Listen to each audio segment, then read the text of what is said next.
A sample on a police car turned out dangerous. Another sample a couple of blocks away, not dangerous.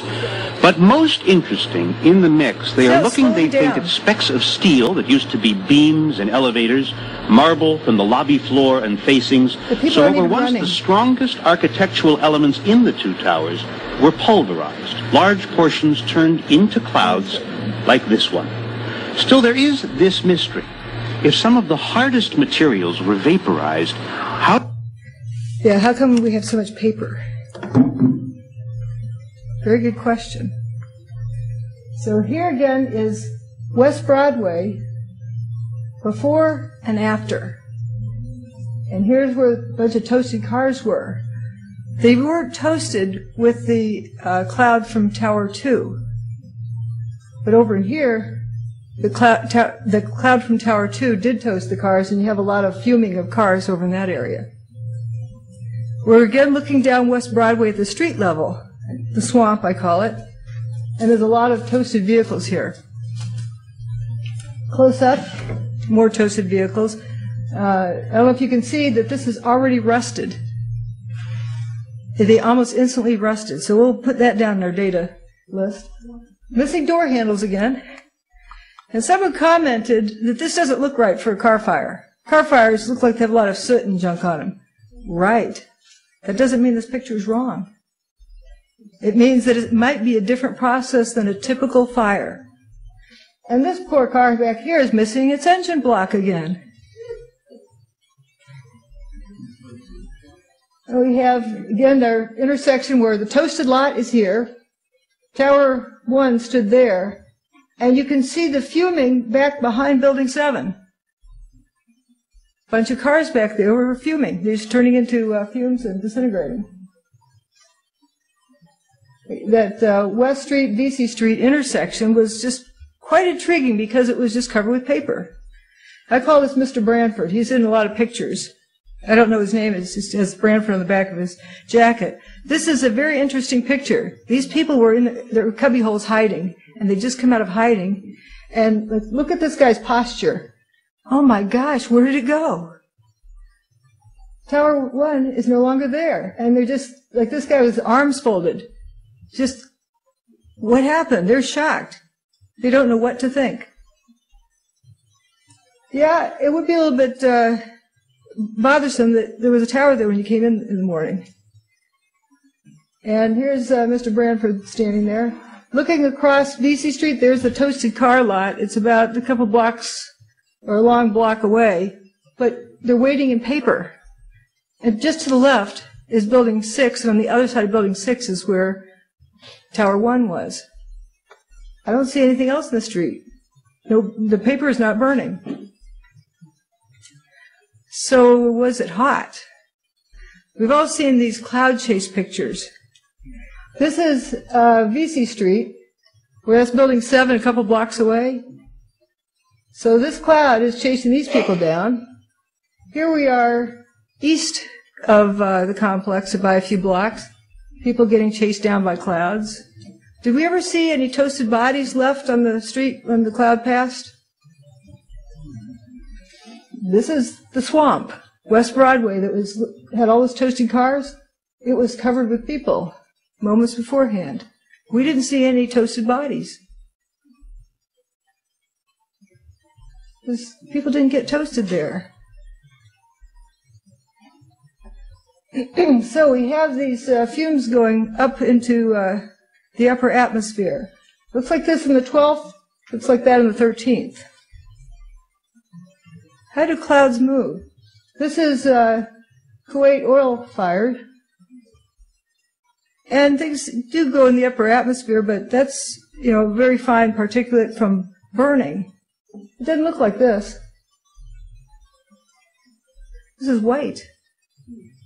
This is from the 12th, from a satellite image. Notice how it goes straight and then it has a kink in it and then just kind of dissipates. I think it does that at a particular elevation. When it gets really high up, there's not enough atmosphere to have wind. And this is the next day. You get this bluish haze that keeps pouring upward. That's from, I believe the International Space Station took this picture. Now we'll go back to that VC West intersection. I call this the slot. It's this opening in the middle of the street that goes down into a tunnel. Nobody's in there right now. This is right after Tower 1 went away. People are just exploring it. Soon after that, there's this picture by the Library of Congress. Very interesting picture. I came up with the term fuzzy blobs. You'll notice these little fuzzy clouds, like one's right there behind the water cooler. And then you see this guy holding his nose. There's another one down here in the slot. And then this poor fellow, I wonder if he inhaled one. It doesn't look like he's doing too well. There's a lot of other ones around in there, but what are those? I've termed them fuzzy blobs. You know, maybe they attack steel. Maybe there's something in them that's activated. Here's one eating the bottom of the mail truck. Whoops, I'm going to pass this in. Here's a bunch of, I call that fuming, but there's a little bit of fuzzy blobs also on this side. That's the slot, looking backwards. And are these pictures on the day of the... I've got the date on a lot of them. This one is from 9/11, and that's on 9/11. Because this is Building 7 here, so we know it's on 9/11 because it's still standing. And then looking out across, this was from the 13th. That's the West Street with that few floors of wheat checks from the western wall of Tower 1 laying out there in the street. But we see this fuming down here. And look at this, in October, we still have fuming from Tower 1. My, do we have fuming. Now, is that steam from all the molten metal? But wouldn't these guys look kind of cooked at this point? Some more images from the 31st of October. Look at all this fuming from the ground. If those who planned this event knew about this after effect, they'd need a cover story, wouldn't they? What's interesting is this picture is slightly different than this one. It's not constant. It sputters. Also, the arm of this digger is got a different amount of stuff on it. So apparently the stuff's moving around. I noticed they have a hose here, a line that's sprinkling water over, keeping it down. Must be heat. Again, fuming pictures. And I call this nano haze. It's just the material appears to break down finer and finer until it just starts floating. Have you read any reports of this smell? I have read some reports of an odd smell, but I'm not sure what it means. But I would love to hear from people who have smelled it and how they describe it. I'm one of those people. Great. Yes. Didn't smell like a burning building.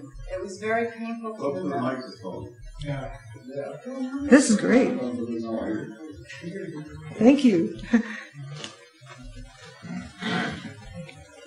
Well, I smelled it every day and night until December of that year, and it didn't have a smell like a regular burning building. It was very painful to the nose. At the time, I was thinking, am I smelling asbestos, fiberglass, what is this? But never smelled it before or since. Describe its texture, aroma, comparison. Quite, I would say, that it was more the sensual feel of it more than the smell. It was very painful, a sharp, it was more of a pain than like the a smell. Like we saw who was holding his nose? Yes, exactly. And you compare it to something else. It had some components of a burning building. Those were kind of in the background. And even on the first few days, we could smell the burning bodies. But really, in December, it was just, we lived about a mile from ground zero, and it was so strong that we couldn't hang out on our fire escape. It pushed us in off the fire escape. Did you cough with your throat? Oh, I didn't, yes, I had sinus reactions, pretty serious. You will state your name. Tracy Blevins.